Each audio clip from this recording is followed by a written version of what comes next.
Welcome to Beyond the Press Release, a production of Gorecom, in which we speak to small cap CEOs about important news at their companies. With us today, happy to have him back, Alan Barry Laboucan, President CEO, Advanced Gold, trades on the venture under the stock symbol AAX. For those of you who are new to the story, they own 100% of the Tabascana silver mine in Zacatecas. That's their flagship property, where they're investigating a 3,500 meter long continuous high chargeability induced polarization anomaly. If you don't know what that means, don't worry about it. Alan's going to talk about it. What they believe is that the northern portion of the anomaly is the potential plumbing system for what appears to be a very large system. And in fact, in the last press release, they announced that in hole 15, they hit, let me read it, 2.15 meters of 664 grams per ton of silver. Big number. As well as in hole 16, 1.3 meters of 5.45% zinc. Here to talk about it is AB. Welcome back, man. George, good to be back, man, especially with these results. Yep. And by the way, I got to tell you something right off the bat. You look fantastic. You're healthy, and that's a good sign for the company, because it means, you know, you're happy, and that means you're healthy. And let's find out why. I'm living in Mexico, George, and I live in the place that's probably the silver capital of the world. 10% of the silver ever produced comes from Zacatecas State. And so there's big mines everywhere around me. And for a Canadian mining exploration guy, it's a bit of like the Muslims going back to Mecca, this golden Mecca. So let's talk about what you found, because you are in elephant country and you've been really persistent on this. When you first got there, not a lot of people believed, a lot of doubters, a lot of people wondering what the heck is he doing over there, but you keep moving the ball along nicely. Unlike our Dallas Cowboys, you keep moving the ball along nicely. So first of all, before we dive into it, there are a lot of people who don't know, you know, what does it mean to have 2.1 meters of 664 grams of silver and 1.3 meters of 5.5% zinc. Can you kind of put that into a layman perspective first? How good is the news for a region like this? Okay, yeah, I wanted to unpack that a little bit for your audience, George. First of all, when you're looking at size, we have an anomaly that's 3,500 meters continuous. It's a high chargeability anomaly. And what that kind of geophysical survey does is it picks up the sulfides, okay? Sulfides are what you get when a volcano comes up. It's like in the ash of the ash field of a volcano, right? So your sulfides are what you're looking for. And sorry, I just got a bit of an interruption there for a minute. That's all right. Hey, that's part of Zoom, buddy. Yeah, and working with the COVID thing. So it picks up the sulfides, and we have drilled it. We've drilled three holes down at the south end because that's where it came closest to surface. And there we hit disseminated sulfide. So kind of tells you you're way out at the end of the sulfide field, or the farthest from the volcano, if you will. Right. And so then we stepped out 2,100 meters. And, you know, George, that's not an insignificant thing. Like most of the explorers you watch, they're doing these incremental little step outs, and they're more trying to keep the project alive than they are trying to understand it. My thing is always about trying to find a mine. So we stepped out 2,100 meters. I don't know if that's a step out. That's 2.1 kilometers. Yeah, I mean, it's almost like you went to a totally different universe, right? But well, that's a good observation, and I'm going to come to when I get to the end of this preamble. All right. You'll understand why that is an important thing to point out. So we drilled over here 2,100 meters from the hole 15, and we hit a zone of sulfides, semi-massive sulfides.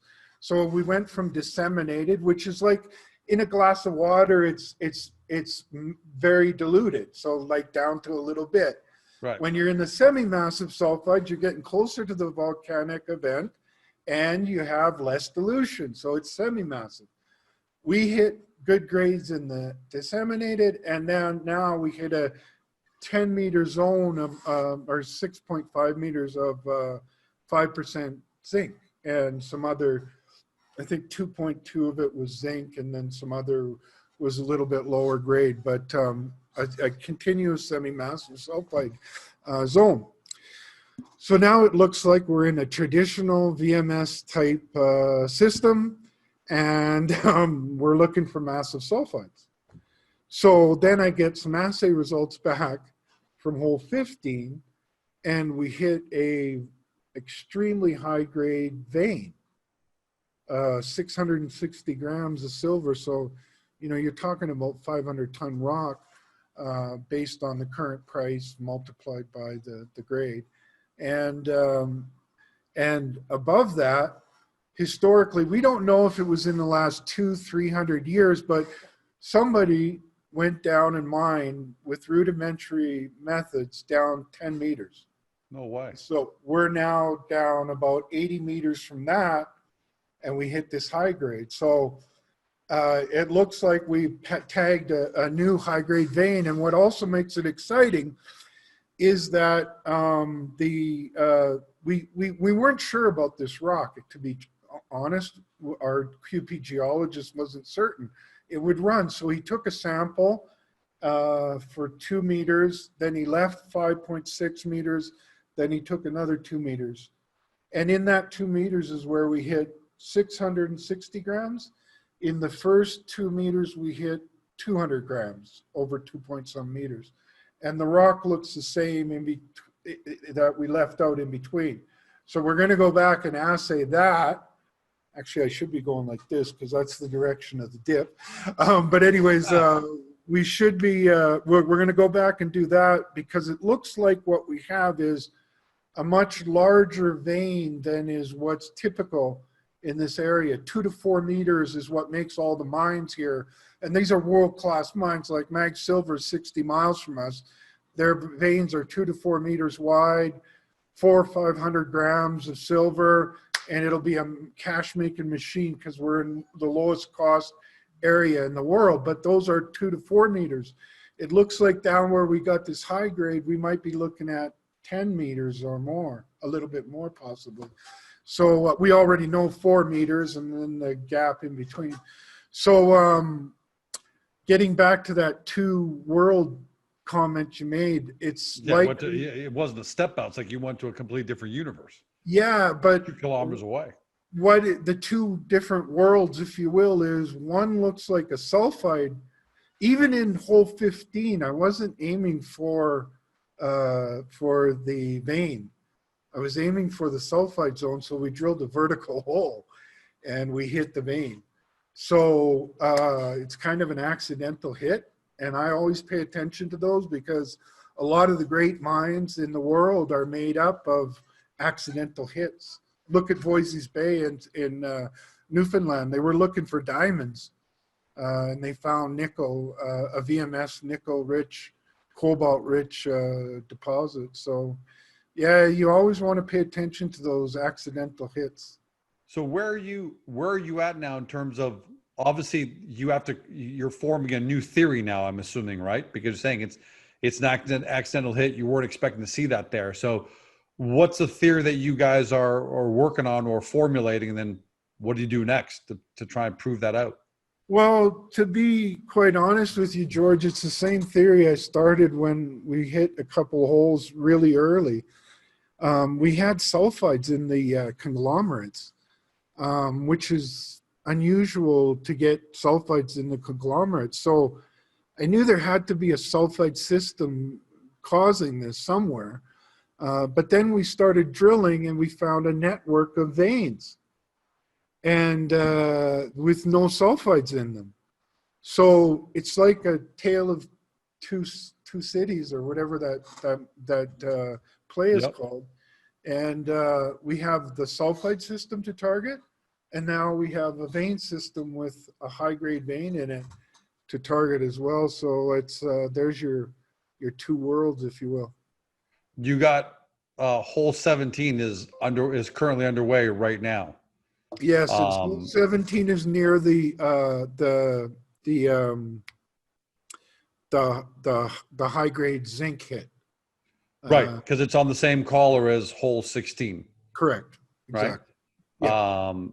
So tell us about that one and what you're trying to accomplish with that one. Well, right beside, so we did a long line of geophysics about 4,000 meters long, and that's where we picked up this continuous chargeability anomaly. And then when we hit the sulfide, the semi-massive sulfides, I wanted to try to get a better picture of that model, of that more than one line. So we did subsequent parallel lines, 2 on either side at 75 meter step outs. And in those, just to the east, 75 meters, we found it got bigger and it got closer to surface. So that's the one we're drilling now. There's another at 150 meters from the main line. There's another big anomaly, and it's like double the size of where we're drilling hole 17. But it was easy to collar it at 16 and shoot for 17.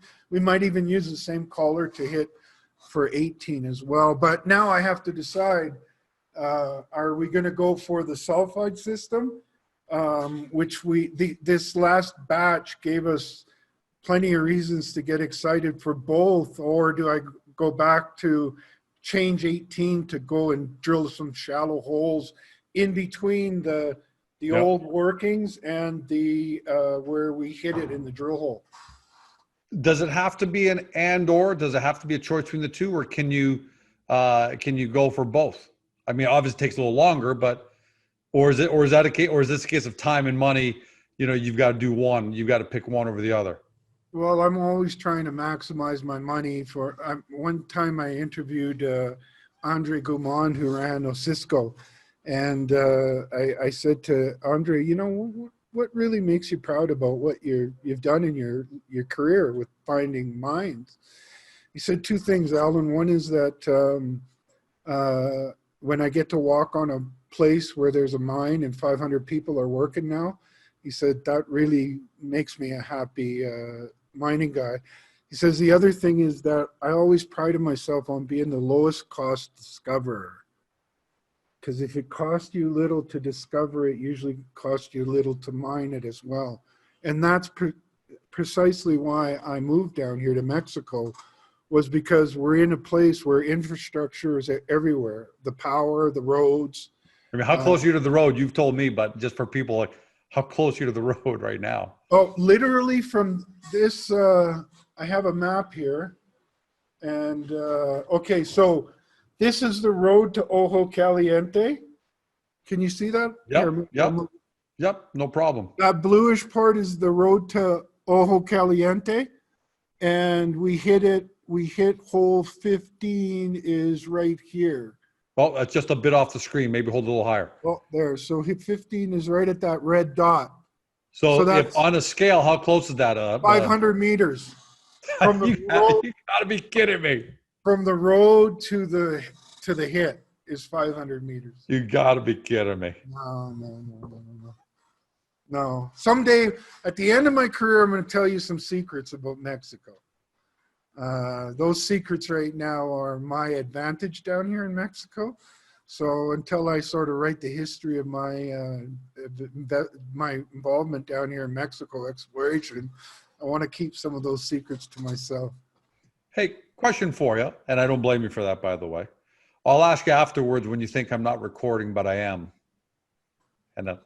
But question for you: how about the fact that what advantage is it that this all seems to be taking place at very shallow depths? I mean, if you find something here, are you at the point? Can you get to the point where you're just kind of scooping it out of the ground, generating cash flow? Well, not scooping it out of the ground, George.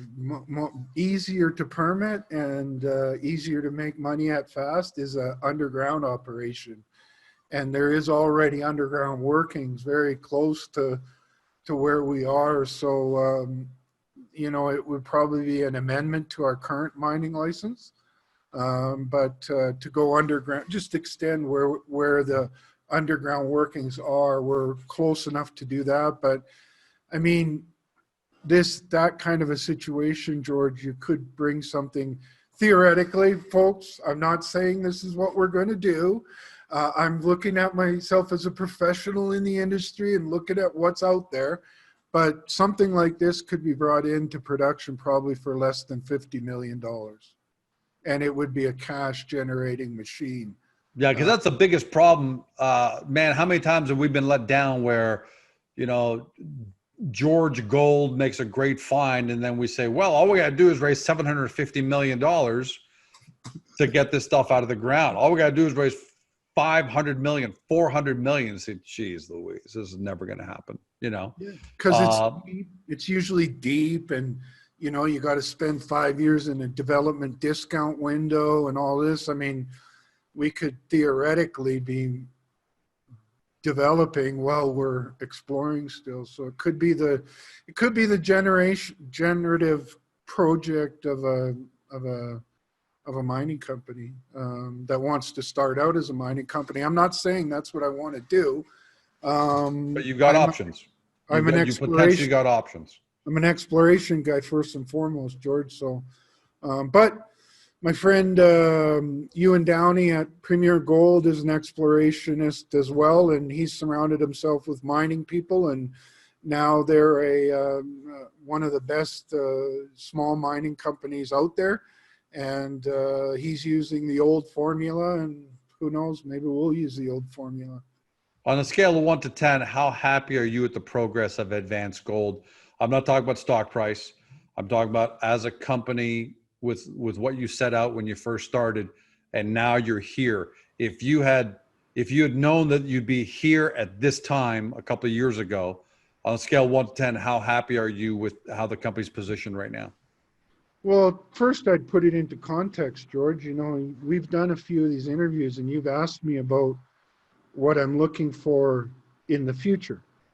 And if people go back and look at those interviews, they're going to see that we're doing what I was hoping for in the past. What was hoped for in the past, we're now doing with the drill rig. So, and I'm very cognizant of the reality that, you know, to make a mine, what really happens is the trend that you're talking about, George.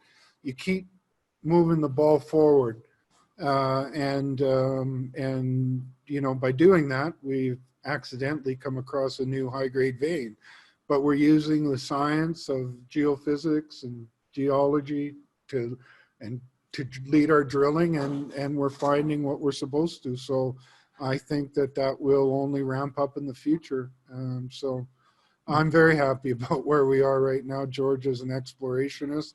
I think that as someone who also wears an analyst hat with my own reports, I also look at what's out there, and I'm very well aware of what's out there and the valuations that are being put on those companies. And you know, our valuation is under $10 million, which is, I can't believe people are interested in selling it at these valuations. I think the only conclusion is to be buying it. Based on what we've found, if you're in this exploration business, which takes on added risk, these are the kind of things you're supposed to be looking for. How long do you think it'll take you, Alan? Okay, so you're hot on the beat right now. Clearly, like you said, you moved from disseminated to semi, and you're really hot on the trail. What ballpark timeline do you guys have in your head as to when you start to really get a good idea, when you can really firmly say, we've got something? Now it's just a question of how big, but we've made our shareholders, you know, pretty wealthy, or God forbid, man, we're chasing something that hasn't worked out. But how much time do you think you need to get to that determination now? Well, you've kind of asked two questions there, George. You've asked one based on success with the stock price, and one based on success with the drilling. Yeah, not stock price. Yeah, you're right. Drilling, I'm talking about, where you get to the point where, wow, we found something great for the shareholders here. Well, you know, with my knowledge of the business, I say we're there right now. You know, our geologist, who's, you know, the foremost expert on Mexican geology. He ran the Geological Survey of Mexico for 30 years. He knows every mine in Mexico off the back of his hand. And he thinks that, he said his words were, I mean, take this as we're explorationists, we're excited, but he says we've got a big treasure down there and we just have to keep moving forward to find it.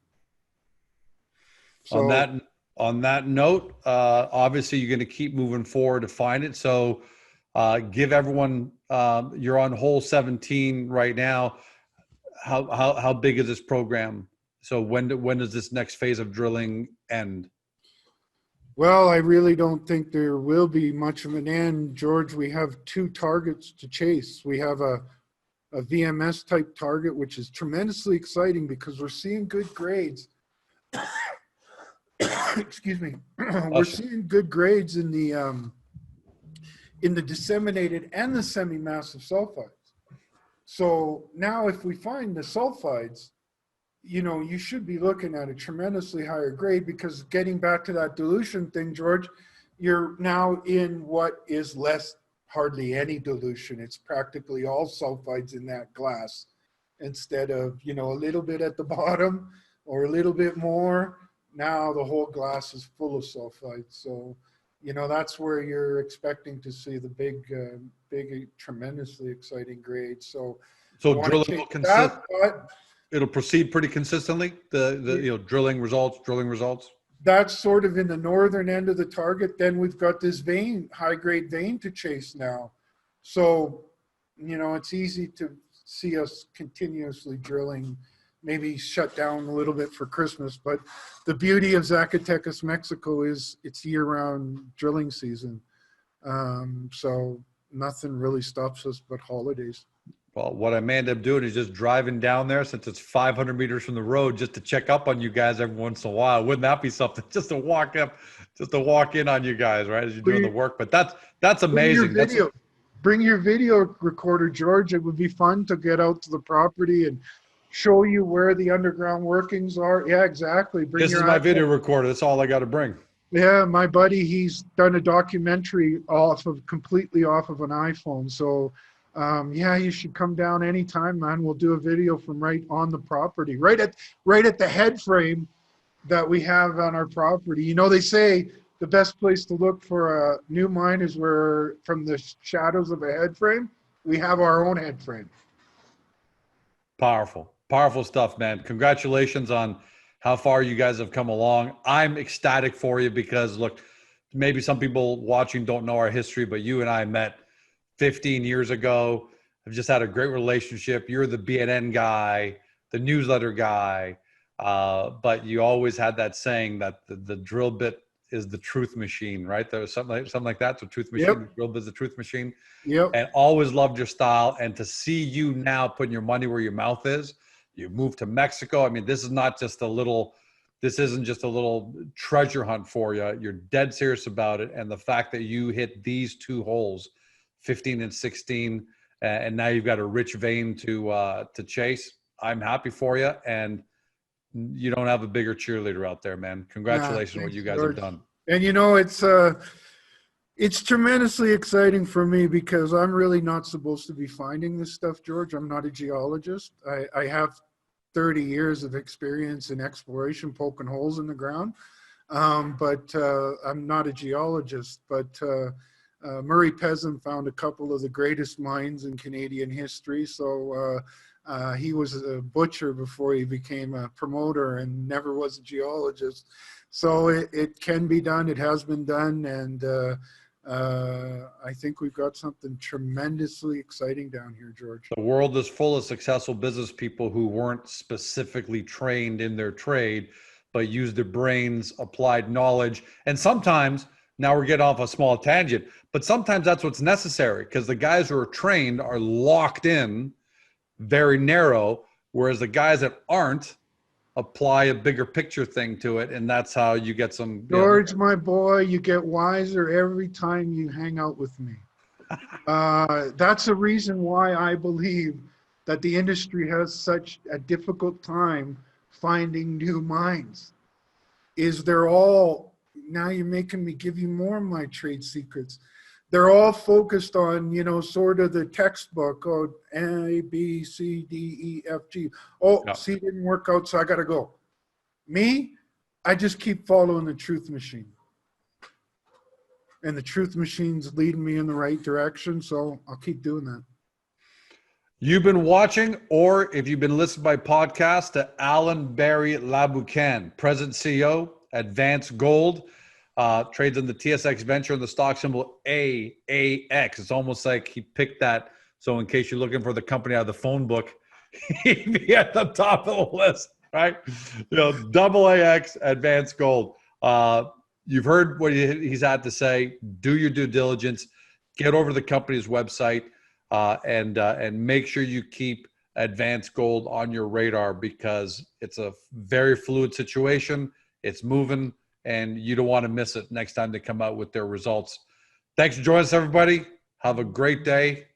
See you next time.